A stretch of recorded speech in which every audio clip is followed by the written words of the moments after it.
Hi everyone, so we've come to help out a regular roofing contractor client on one of their projects.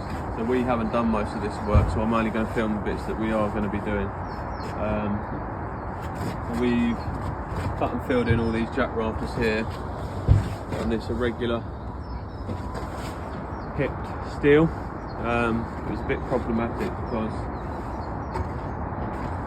the top of them doesn't strike on the top of the steel. So what we had to do is put a timber on top, which is nailed to a timber the other side, and we run a level to get a line of the truss roof plane. Again, we haven't installed these, we've just installed these jacks. So we've got the line at the top, and then what we did is plumbed up the back of the plate, put a nail in and pulled a string line all the way to the other end, ensuring that we had the same height above plate from here to here, all the way along, and that gave us our point over there, which is pretty much at the bottom lip of the steel. This raft isn't installed yet. So then we had to we had some more timbers on here originally, got a chalk line, pinged a line, and that gave us a reference point. We had to measure these individually to get them cut, and then we cut and fitted them.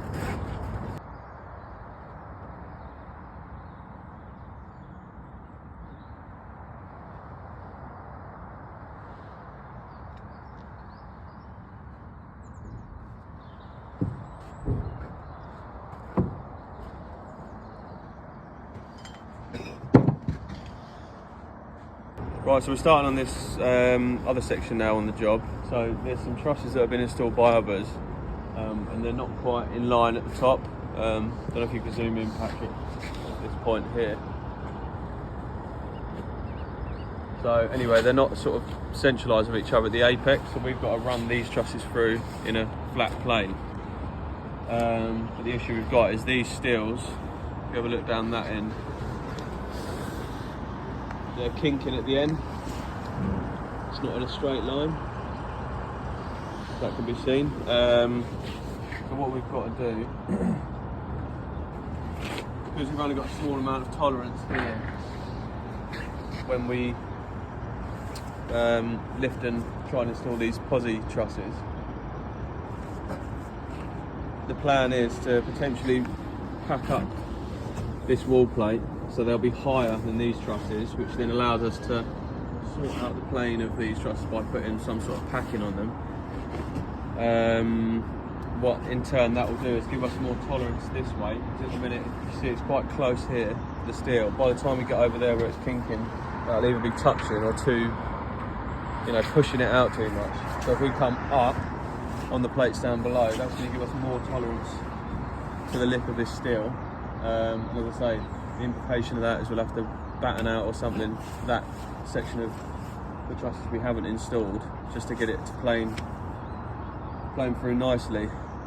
Yeah, these trusses are pre-formed, they should meet at the apex like that, and then the detail is we have a timber plate on here, and under each of these they should be lining up flush. At the minute these aren't. This is just temporary put in there. We'll have to then pack underneath them and fix them to the timber plate that we're going to texture onto this steel. So I'll show you a time lapse of us installing these trusses now. Is that rocking? Is that rocking? Is that rocking? Is that rocking? Is that rocking? Is that rocking? Is that rocking? Is that rocking? Is that rocking? Is that rocking? Is that rocking? Is that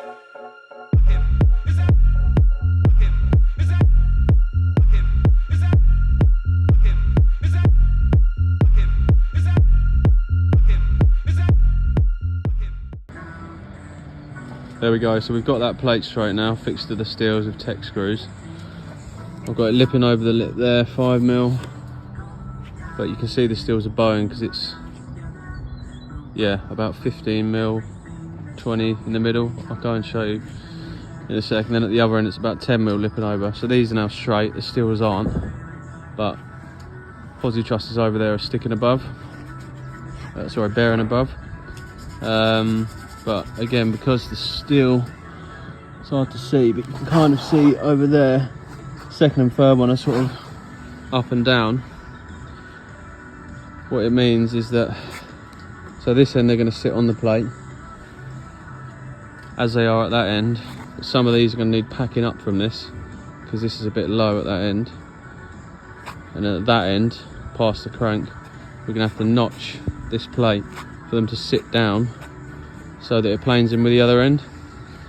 So yeah, a bit of a tricky one. We've got the plates paralleled down the bottom, lasered in, straps on, so that we know the bottom's all good. Top's all sorted out now, so we can start getting the trusses in, having a look, pulling another string line from this one to that one, and then I can check how much I need to notch, how much I need to pack to get it to plane in nicely. So here's how we're sorting out this truss section. So what we've had to do, we've got a pair in at this end, a pair in at that end.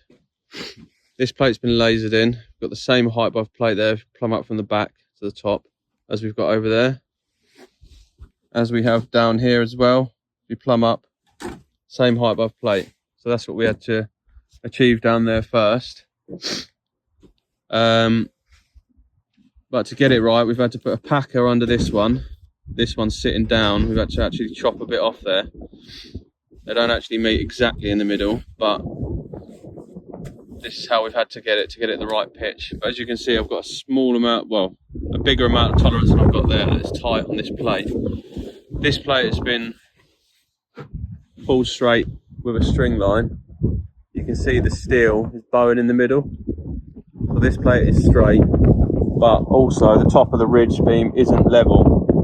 So we fix this with tech screws through the steel at intervals along here, and then I've pulled a string line individually, so as in from this point here, but because they're not touching, I've also done it from that point there first. So what I had to do, I've got markings on here where each of the tops of the Posi trusses are going to land. So I've had to measure from this side, treating this side differently to that side, because obviously we've got a packer under there, this is tight. So here's a perfect example. So I've got 177, 183 here. Okay, so that means, so when I had the string line on that side, that was 183. This one's going to have to be packed. This one's going to have to be chopped.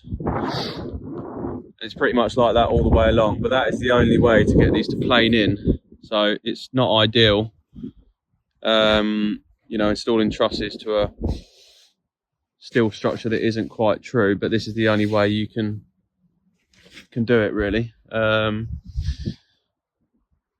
And then this side, it's the opposite. So I've had to get a packer under there, but it's tight there. But as you can see, I've got about an equal amount of tolerance. Well, more actually on this side than I've got there. There's the bow in that steel. But yeah, by doing this, we'll be able to get them to plane in from end to end quite nicely.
So we're onto this irregular layboard valley section, and what we've done to work this out is we pulled a string line from the trusses that are already planed in and marked it on this truss once the string was touching these trusses here. So we had a mark here, did the same at the top, as you can see the string there, nailed it in, pulled the line, and when it touched these, put a mark up there. They pinged a chalk line, as you can see on these, from this point that met down here to the point that met up there.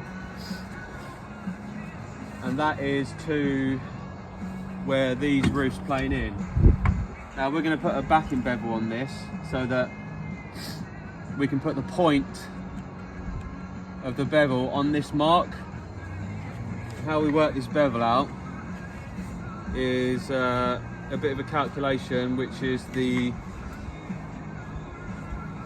tan of this pitch times by the sine of this pitch gives us a number, which through process of elimination we found out that this is 32 degrees, the bevel. So just to show that planes in, as you can see, nice and tight on there, slightly off this, but that's because this one's a bit higher. And then to work out the angles of the valleys, we've used a bit of trigonometry. So we've got the point, which is the higher point above the steel up there, measured down to the back of the wall plate where these are sat on. And we plumbed down from that ridge up there and measured from the centre of it to a point which is around this area. So we had the rise, the run, so we divided this measurement by this measurement. That gave us a number, and again, through process of elimination, keep pressing tan on a scientific calculator, we've got that the plumb cut is 46 degrees and the seat is 44. So I'll just show you us now installing the valley layboard.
Here's a little mock-up jig we've done for fascia and soffit to determine where it's going to land on the brickwork and the sizes of the soffit and the fascia.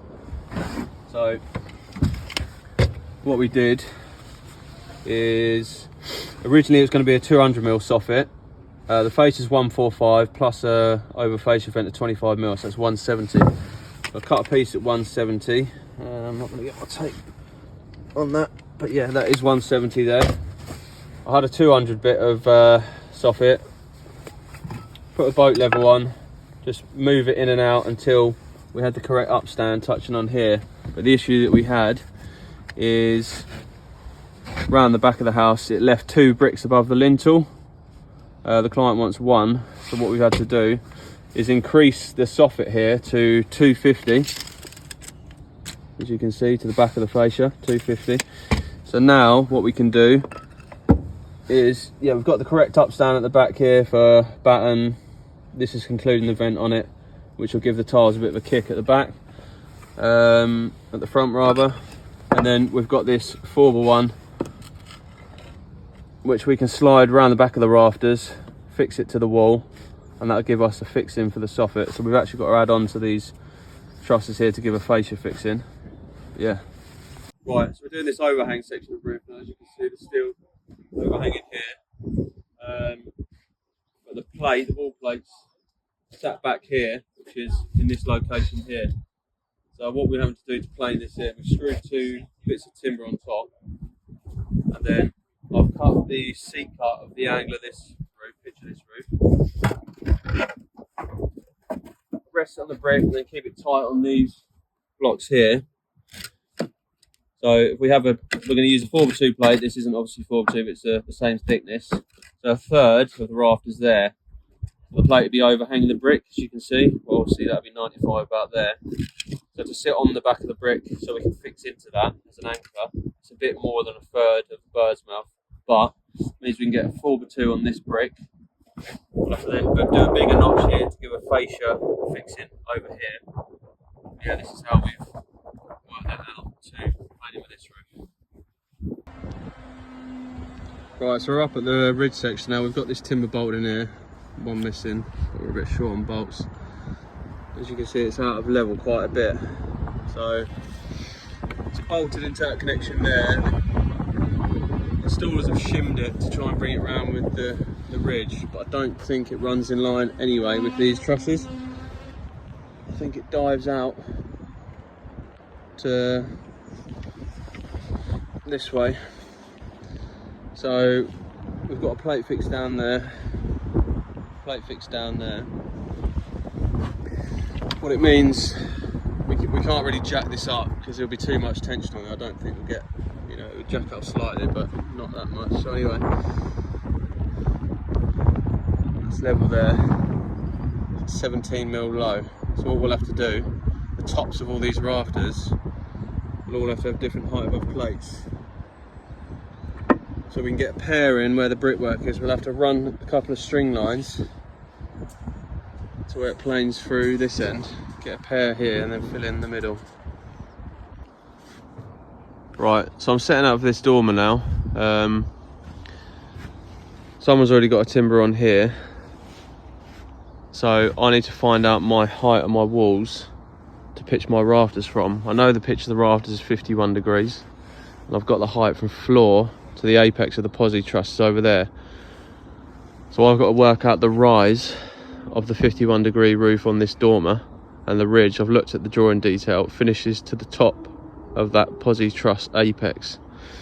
So here's how I'm working that out. So floor to truss apex is 4030 millimeters. So I'm using a bit of trigonometry here. Follow along if you can. So the tan of 51 degrees is 1.23. Cosine of 51 is 0.629. And between the Posi truss and this timber on the steel there, I've got 2150. The detail is a double skin 4x2 wall each side, so the overall width of the wall is just under 8 inches both sides. So that times 2 is 2566. Okay, so if I divide that by 2, that gives me the half span of 1283. Bearing in mind I've actually added 18mm this side, 18mm that side for sheathing of the dormer walls. So what we have to do, so the run, or the half span, is 1283. Divide that by 0.629, which is the cosine of 51 degrees. That gives us the length of the rafter, 2039mm we're working to, length of rafter. If we then divide the hypotenuse, or length of rafter, by the run, or half span, gives us this number, 1.589. If you round the decimal point 3 places to the right, that gives us 1589mm, which is the rise. Okay, if we then divide the rise, 1589, by the run, 1283, gives us this number, 1.23, which is the tan of 51. So I know that this is the rise, that is the run, because if I divide this by that, I've got that. And on a scientific calculator, if you type in 51 and press tan, I've got this.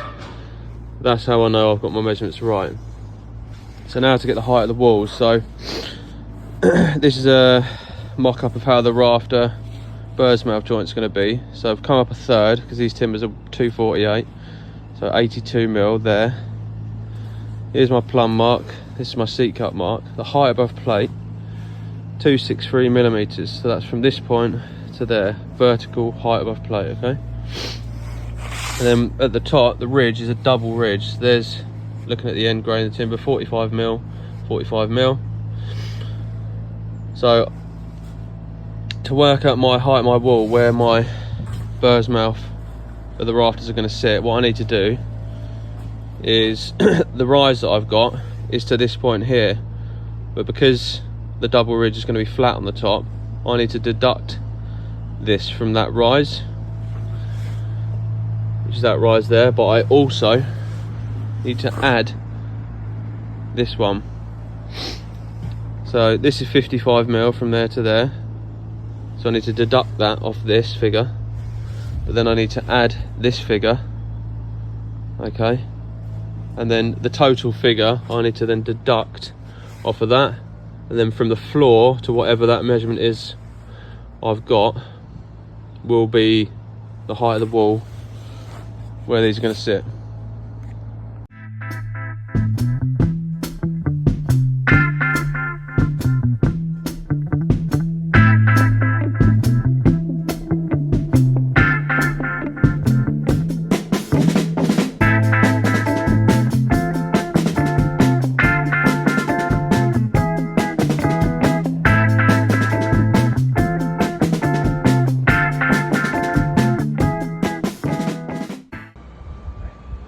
Right, so I've got my front studs fixed there, braced up plumb, in and out, not left or right yet. So now I need to, so I've left them long, I need to get the height of them. So I've got off the plans 1705mm off the lintel below. So that's this lintel here. So I've run a level, measured down my tape from the bottom of the lintel to the underside of that level, which is 742.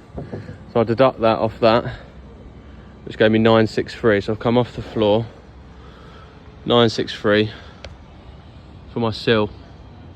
Then I've got another measurement of 1210, which is the height of my window. So that's allowing for a 10mm tolerance.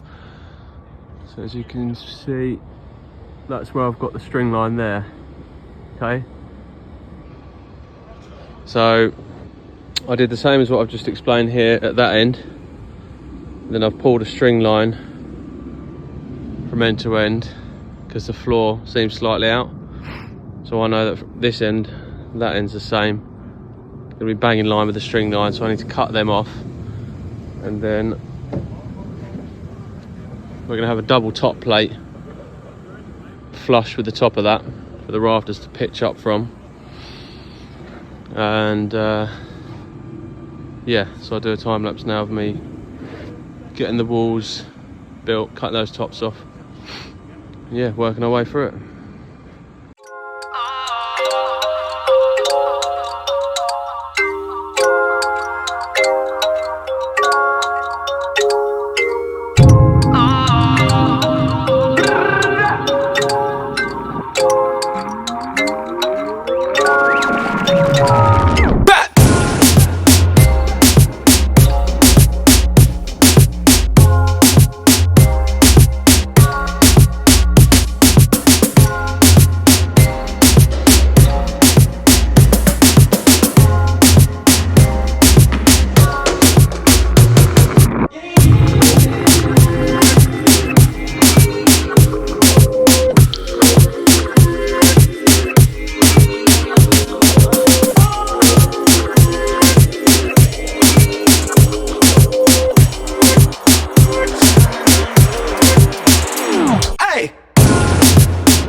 form the dormer walls now. They're double skinned, which is for soundproofing reasons.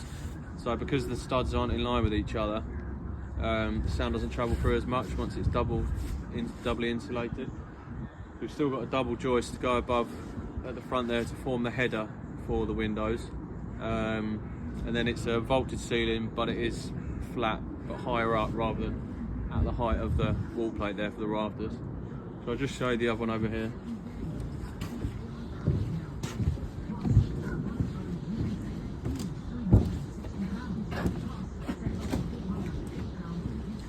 So yeah, what we're going to do now, everything's all bolted together. We've still got a sheath with 18mm the front and the sides of the cheeks. We are waiting on some timber still, so I have cut the pattern rafters to set these gable roofs up with a double ridge going back to that steel. So I'll set up a time lapse now and show you that.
So now we've got the dormers pitched up, as you can see. We filled in at the front of them as well, at the lower level. So yeah, I'll just walk around and show you what we've done.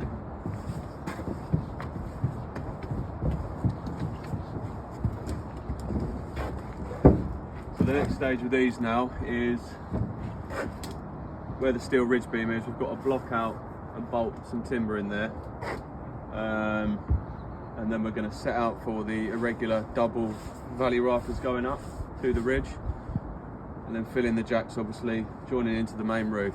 So I'll show you the process of us working out the valleys. Right, so we are putting the irregular valleys and we're going to start filling the jack rafters behind the dormers now. So I'm going to show you the workings out of how we're achieving the angles, the bevels, etc. Because it's irregular, it's very different to how you would do like a normal 45-degree hip. So first thing first, we have to get the run from this side of the ridge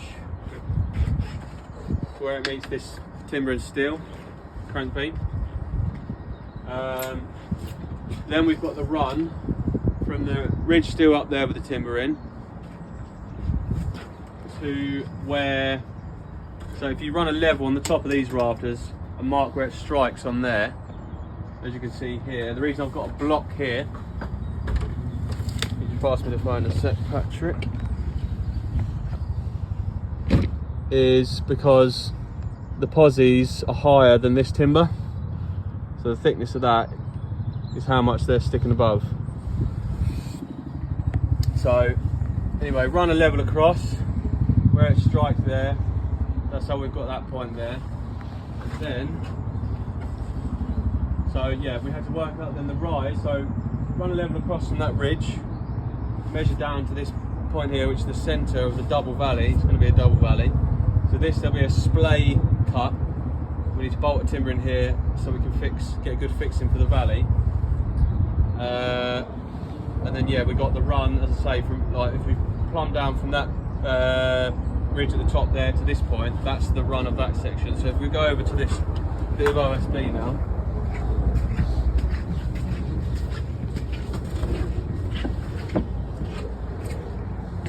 So what we've got here is from where my tape's hooked to here, that's the run from one side of the double ridge to that crank beam that I just showed over there with the block on top, okay? So that's the run of that. Then when I was mentioning about plumbing down from the ridge steel at the top, this is the ridge steel at the top, if you can imagine. Then we've got our run from where that striking point was, so from there to this point over here. So now we've got a rectangle drawn. So we've then connected this corner to that corner of the OSB. There's two lines here, but we've got the first one wrong. It's this thicker line that we're going with. Anyway, so this now is the on-plan run of the valley. So from that we can get the jack rafter on-plan bevels or back sets to set the saw to. So these ones, going back to the steep pitch, are going to be 34 degrees on plan, so we'll set the saw to 34, but the true bevel, if you had a square, will be different. It'll be steeper. It's a compound cut. And then these ones on the shallower pitch are going to be 56 degrees. 56 to 34 is 90. It always makes 90. But yeah, so now we can work out the angle of the valley. So we've got the rise. This is the on-plan run, centre to centre. Okay. So I couldn't fit it on a full sheet, the rise and the run, so I've scaled it down 50%. So if you can see here, obviously the camera's the wrong way around, but this is the rise, 50% less, so we can put it on a sheet. And this here is that run divided by 2, so 50% less. So I've got the rise, the run, connect this point to that point. This now gives us the angle, the plumb cut and seat cut of the valley. I've got 56 degrees and 34 degrees on the plumb, so it is actually the same as these bevels we've got here. So yeah, what I've done, I've done some backing bevels, because to get both the planes of the roof to meet in the centre, it's it's difficult to work out the actual bevels at first, but it's better if they can finish to the centre, because if I left that flat, I'd have to lower the valley, which will change the runs and the rises we've achieved, so that it all runs into the middle. Whereas if I do this, it'll all run bang into the centre for the valley. So if you see, this is what we call a dummy or a template. So these bevels here are 56 degrees. If I line the centre of that up to the centre of that, that's lining through with our on-plan scaled drawing. Yeah, so this will basically fix onto the timber we bolt into the crank beam at the top, as I was saying. And this is the top of the valley. So this point here will finish flush with the double ridge of the dormer. This point here will essentially be kind of floating, really. It's not going to meet anything because of how the trusses are formed at the top. But then we can quite easily reference point this to the top of the the ridge that we've got behind the dormers. So that's the top, that's the bottom of the valley, so it's going to be that but longer. Okay, so what I'll do now is I'll do a video of us once we've fitted both valleys, and then a time lapse when we've filled it all in and show you the finished result.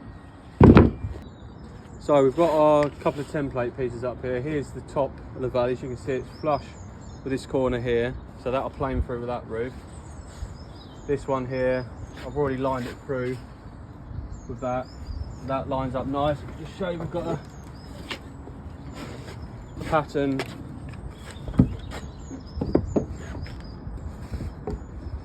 That finishes, well, slightly low on that one, but these are actually not all quite right. So it is right with that. Quite hard to see, but yeah, if I offer this up now next to the valley, you can see it's pretty much finishing, flush with that. This point here, so it'll all run into the centre. And then we've got another one down here, as you can see, flush with this point, which is in line with this Posi truss, which is higher than this. And then this planes through with the roof behind Patrick. Yeah, I've just run a 6-foot level across there. So to get the length of it, I have measured it, but I've also done it by calculation. Normally when you're going in steel structures, nothing's completely square, parallel and plumb, so it's always best to double check. So the on-plan run of this valley is 1872 millimeters. The cosine of 34° pitch, which is the top angle of this valley, is 0.829.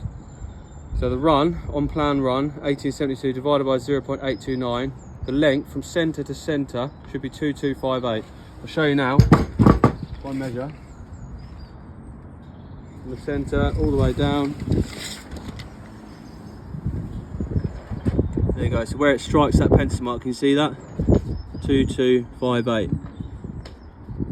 So now I'll show us installing the valleys, the jacks and the finishing off.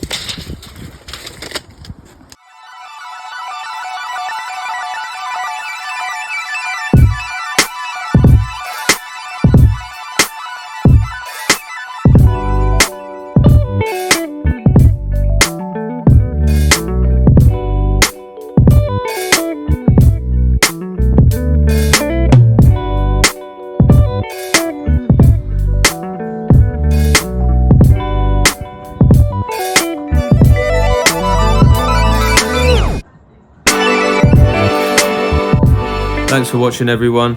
Unfortunately, we didn't get to complete this final element of the job. We had to pull off due to unforeseen circumstances. There was an issue between the contractor we were working for and the main contractor. So yeah, it was a shame we couldn't get this one completely over the line.